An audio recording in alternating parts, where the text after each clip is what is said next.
Seja bem-vindo ao nosso treinamento de folha. Olha lá, pessoal, cadastro da folha de pagamento. Vamos parametrizar aqui. Quais são os principais tópicos que você precisa se atentar para o funcionamento correto do sistema? Então você vai lá no cadastro da empresa, em folha de pagamento, responsável legal, fazer o cadastro aqui do responsável legal pela empresa. Então você clica nesses três pontinhos, ou seja, aqui nas reticências, ele não vai puxar nada, porque a empresa é nova. Você vai aqui nesse botão incluir para fazer o preenchimento dos dados, tá? Então vou colocar aqui, ó, Hans aula didática, tá? Como se fosse o responsável. CPF, olha lá, tá bom? Então você vai preenchendo os dados aqui. Basicamente só precisa disso inicialmente, tá? Depois você vai preencher isso aqui em detalhes. Vou colocar aqui só para a gente selecionar aqui, ó, o responsável ele já apareceu aqui. Depois que ele aparecer aqui, você clica aqui em gravar, ou perdão, se você clicar aqui em funcionários, ele já vai aparecer lá também, tá bom? Como responsável pela empresa, e aí você preenche os dados porque ele é um sócio, né? Por ser o responsável da empresa.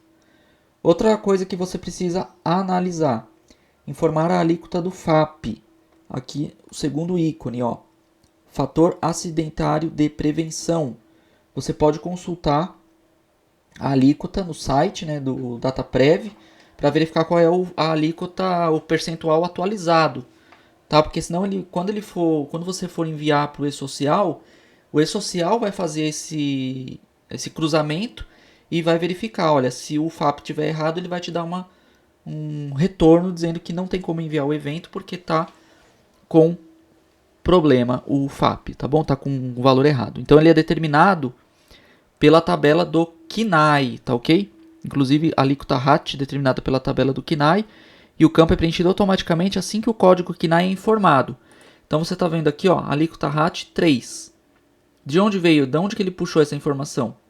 Da aba de informações complementares, ó, o KNAI principal, banco. Vamos colocar aqui, ó, desenvolvimento de programa de computador. A alíquota será alterada de 3 para 1, tá bom? E aí ele já muda aqui automático. Mas o FAP você tem que verificar lá no site do DataPrev, tá ok? Muito bem, em seguida você vai configurar a aba de pagamento de salários. Olha lá, aqui é o terceiro ícone da tela, ok? Aqui na lista, né? Pagamento de salários. Vai selecionar aqui, ó, o dia do pagamento do salário.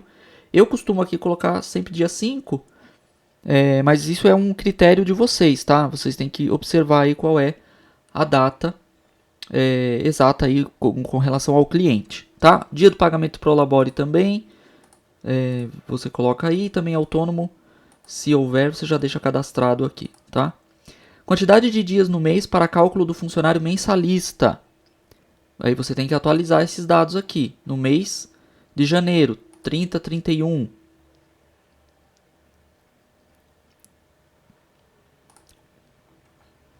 Olha lá, você vai colocando aqui. Fevereiro 28, né? E aí você termina de preencher aqui os dados, tá? Depois você coloca todos os valores aqui. Importante observar o seguinte, pessoal, que dia de pagamento, se for pelo regime de caixa, como no imposto de renda, você coloca dia 5. Se for pelo regime de competência, você coloca dia 30, tá? O sistema ele já vai identificar isso. A quantidade de dias no mês para a divisão do cálculo, opção para mensalistas. Isso daqui vai influenciar no cálculo dos mensalistas, tá? Então é importante você colocar direitinho. Em seguida, a aba INSS, que você vai ter que colocar aqui. Qual é o código de recolhimento da GPS? Tudo bem, vamos entrar nos detalhes aí de que o e-social com relação à DCTF Web não precisa mais recolher pela GPS. Correto. De fato, desde outubro de 2021, o recolhimento previdenciário é feito pela DCTF Web, mas essa informação aqui ela é importante para o correto cálculo do sistema, tá? Então você vai colocar aqui, se for empresa do Simples Nacional, 2003, se for empresa em geral, 2100, ok? Não tem segredo aqui, isso aqui já é uma coisa padrão, né? Já de anos, né? FPAS, código da lotação. Você vai selecionar aqui qual é o código da lotação, de acordo com o cadastro. Então, 515 já vai puxar aqui a classificação da atividade econômica exercida pela pessoa jurídica para fins de tributação, inclusive obra de construção civil, etc. e tal. Lotação 01, FPAS 515, utilizada aí para comércio atacadista, varejista, agente autônomo do comércio com armazenador, hospitalidade, turismo e hospitalidade, prestação de serviços e por aí vai. Tá ok?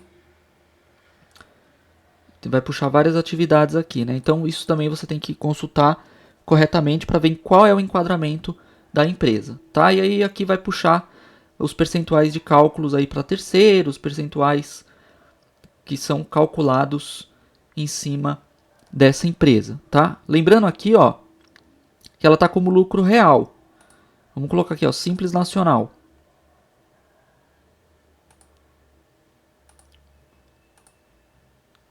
Olha lá, o Simples Nacional aqui, o FPAS, ele zerou, tá vendo? Ele zerou aqui. Ok? Então vamos voltar aqui para o lucro real. Ele traz as informações dos cálculos e os percentuais, tá? Então, se você vê que tem alguma coisa errada no cálculo do fechamento da folha, pode ser aqui, ó, informação da apuração do imposto. É o que impacta o fechamento da folha de pagamento, tá? Aba FGTS, se for o caso, você preenche. E RRF é a outra aba importante aí para você preencher. A visualização na apuração dos impostos. Regime de caixa. Informar conforme a data do pagamento. Se você colocou lá no início, aqui em pagamento, dia 30, então o IR aqui, regime de competência. Tá bom? E se for pelo regime de caixa, pagamento de salário, que tem que dar dia 5.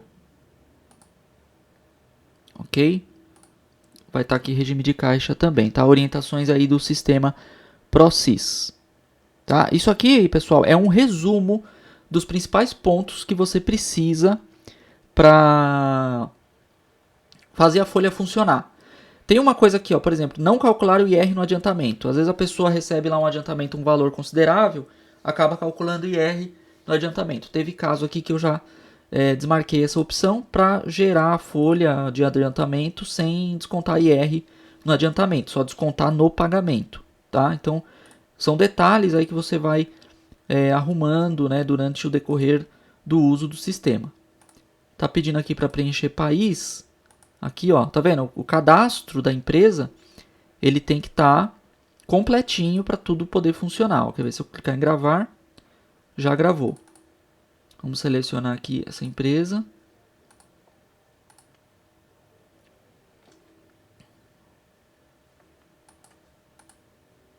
Olha lá, 10.000. Funcionários. Olha lá, o nosso responsável legal, ele está cadastrado aqui, tá vendo? E aí você tem que entrar e preencher os dados depois para finalizar esse cadastro. Ele tem que ficar redondinho aqui no sistema, tá bom? Digamos se fosse já gerar uma folha Olerite, já tem aqui como fazer o cálculo. Obviamente não vai calcular nada, porque a gente não terminou de parametrizar, mas a gente vai fazer a parametrização ponto a ponto, item a item, para você ficar craque aí no sistema, tá bom? Então, só lembrando que o que foi passado aqui é um resumo, né, dos principais pontos necessários para você calcular a folha e os impostos. Mas, lembre-se, toda a informação que você colocar no sistema de forma completa vai ser melhor para você, porque dependendo do formulário que você for gerar, da declaração que você for gerar, de um relatório que você for gerar, a informação ela já está completinha no sistema e aí não vai dar problema, tá bom? Muito obrigado, vamos em frente.